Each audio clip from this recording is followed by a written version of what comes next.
Welcome to Sri Sai Satcharita, Chapter 50. This also includes the epilogue. Chapter 50 of the original Satcharita has been incorporated in Chapter 39 as it dealt with the same subject matter. Now, Chapter 51 of the Satcharita has been treated here as Chapter 50. This chapter gives the stories of Kakasaheb Dixit, Sri Tembe Swami, and Balaram Durandar. Preliminary. Victory be unto Sai, who is the mainstay of the Bhaktas, who is our Sadguru, who expounds the meaning of the Gita and who gives us all powers. O Sai, look favorably on us and bless us all. The sandalwood trees grow on the Malaya mountains and ward off heat. The clouds pour their rainwater and thereby cool and refresh all the people. The flowers blossom in the spring and enable us to worship God therewith. So the stories of Sai Baba come forth in order to give solace and comfort to the readers. Both those who tell and those who hear the stories of Baba are blessed and holy.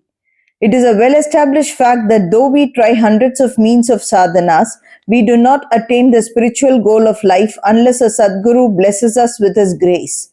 Hear the following story in illustration of this statement. Kakasaheb Dixit, 1864 to 1926. Mr. Hari Sitaram alias Kakasaheb Dixit was born in 1864 in Badanagara Nagar in a Brahmin family at Kandwa Central Province. His primary education was done at Kandwa, Hingangat and secondary education at Nagpur. He came to Mumbai for higher education and studied first in Wilson College and then in Elphinstone College. After graduation in 1883, he passed his LLB and solicitor's examinations and then served in the firm of government solicitors, Messrs. Little & Co. and then after some time started a solicitor's firm of his own. Before 1909, Sai Baba's name was not familiar to Kakasaheb, but after that he soon became his great devotee. While he was staying at Lonawala, he happened to see his old friend, Mr. Nana Saheb Chandorkar. Baba spent some time in talking about many things. Kakasaheb described to him how while he was boarding a train in London, he met with an accident in which his foot slipped and was injured. Hundreds of remedies gave him no relief. Nana Saheb then told him that if he wished to get rid of the pain and lameness of his leg, he should go to his Sadguru Sai Baba. He also gave him all the particulars of Sai Baba and mentioned to him Sai Baba's dictum, I brought to me my man from far off or even across the seven seas like a sparrow with a spring fastened to its feet. He also made it clear to him that if he was not Baba's man, he would not be attracted to him and given darshan. Kakasaheb was pleased to hear all this and said to Nana Saheb that he would go to Baba, see him and pray to him to cure not so much his lame leg, but bring around his lame fickle mind and give him eternal bliss. Some time after, Kakasaheb went to Ahmednagar and stayed with Sirdar Kakasaheb Mirikar in connection with securing votes for a seat in the Mumbai Legislative Council. Mr. Balasaheb Mirikar, son of Kakasaheb Mirikar, who was a Mamlatdar of Kopargaon, also came at that time to Ahmednagar in connection with a horse exhibition there. After the election business was over, Kakasaheb Dixit wanted to go to Shirdi and both the Mirikars, father and son, were also thinking about a fit and proper person as a guide with whom he should be sent there. There Sai Baba was arranging things for his reception. Shama got a telegram from his father-in-law at Ahmednagar stating that his wife was seriously ill and that he should come to see her with his wife. Shama, with Baba's permission, went there and saw his mother-in-law and found her improving and better. Nana Saheb Panse and Appa Saheb Gadre happened to see Shama on their way to the exhibition and they told him to go to Mirikar's house, see Kakasaheb Dixit there and take him to Shirdi along with him. Kakasaheb Dixit and the Mirikars were also informed of Shama's arrival. In the evening, Shama came to Mirikars who introduced him to Kakasaheb. They arranged that Shama should leave for Kopargaon with Kakasaheb by the 10 o'clock night train. After this was settled, a curious thing happened. Balasaheb Mirikar threw aside the veil or covering on Baba's big portrait and showed the same to Kakasaheb. He was surprised to see that he whom he was going to meet at Shirdi was already there in the form of his portrait to greet him at this juncture. He was much moved and made his prostration before the portrait. This portrait belonged to Megha. The glass over it was broken and it was sent to Mirikars for repairs. The necessary repairs had already been made and it was decided to return the portrait with Kaka Sahib and Shama. Before 10 o'clock, they went to the station and booked their passage, but when the train arrived, they found that the second class was overcrowded and that there was no room for them. Fortunately, the guard of the train turned out to be an acquaintance of Kaka Sahib and he put them up in the first class. Thus they travelled comfortably and alighted at Kopargaon. Their joy knew no bounds when they saw their Nana Sahib Chandorkar, who was also bound for Shirdi.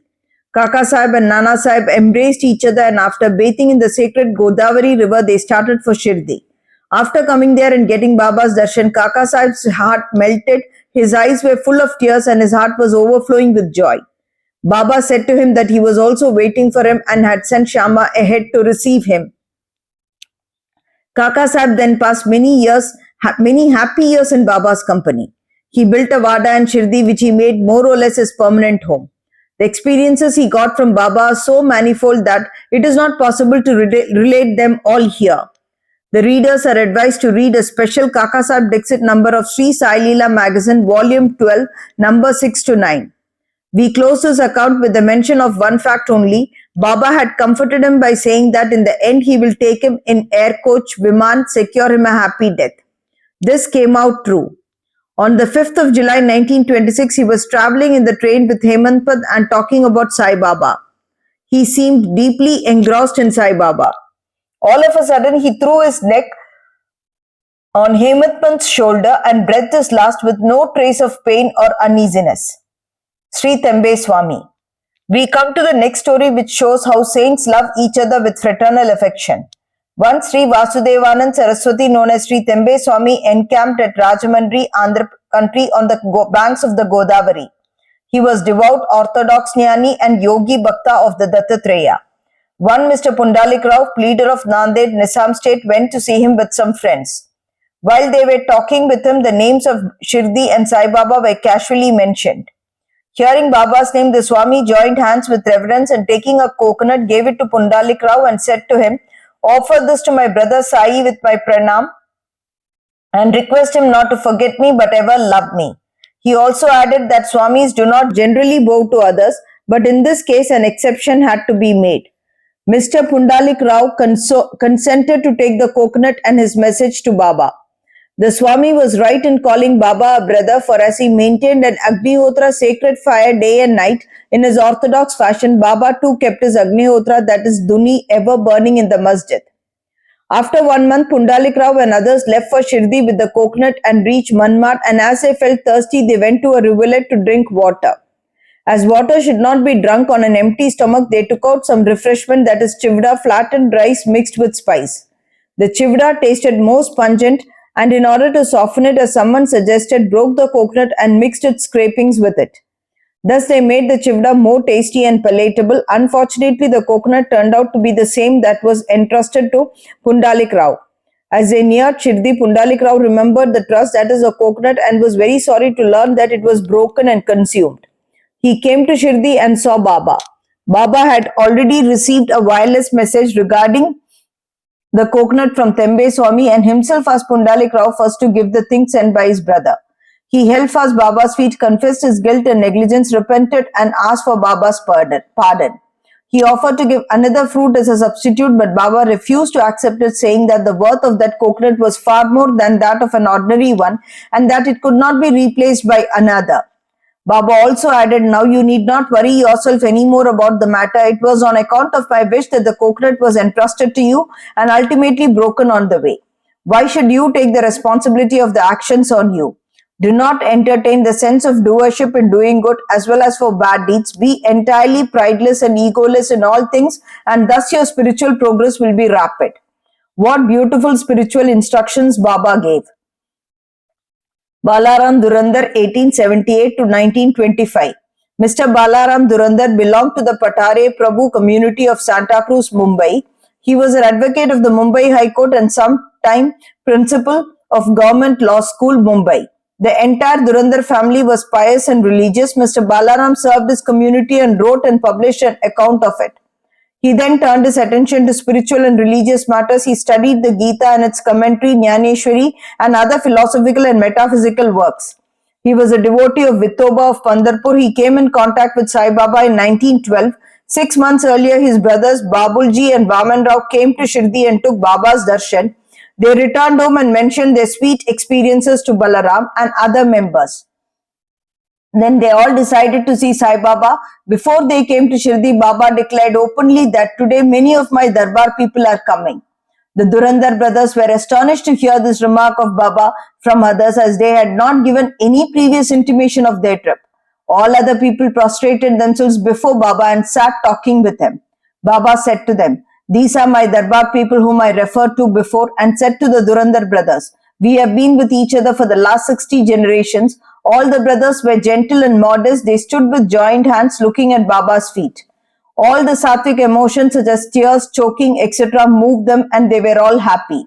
Then they went to their lodging, took their meals, and after taking a little rest, again came back to the masjid. Balaram sat near Baba, massaging his legs. Baba, who was smoking the chillum, advanced it towards him and beckoned him to smoke it. Balaram was not accustomed to smoking, still he accepted the pipe, smoked it with great difficulty, and returned it reverentially. This was the most auspicious moment for Balaram. He had been suffering from asthma for 6 years. This smoke completely cured him of the disease which never troubled him again. Some 6 years later, on a particular day, he again got an attack of asthma. This was precisely the time when Baba took his Mahasamadhi. The day of this visit was a Thursday, and the Durandar brothers had the good fortune of witnessing the Chavdi procession that night. At the Aarti function in the Chavdi, Balaram saw the glow of Pandurang on Baba's face, and next morning at the Kakad Aarti time, the same phenomenon, the same luster of the beloved deity Pandurang was visible again on Baba's face. Mr. Balaram Durandar wrote in Marathi the life of Maharashtra Saint Tukaram, but he did not survive to see its publication. It was published later on by his brothers in 1928. In a short note on Balaram's life given at the beginning of that book, the above account of Balaram's visit has been fully corroborated. Woe to Sri Sai, please be to all.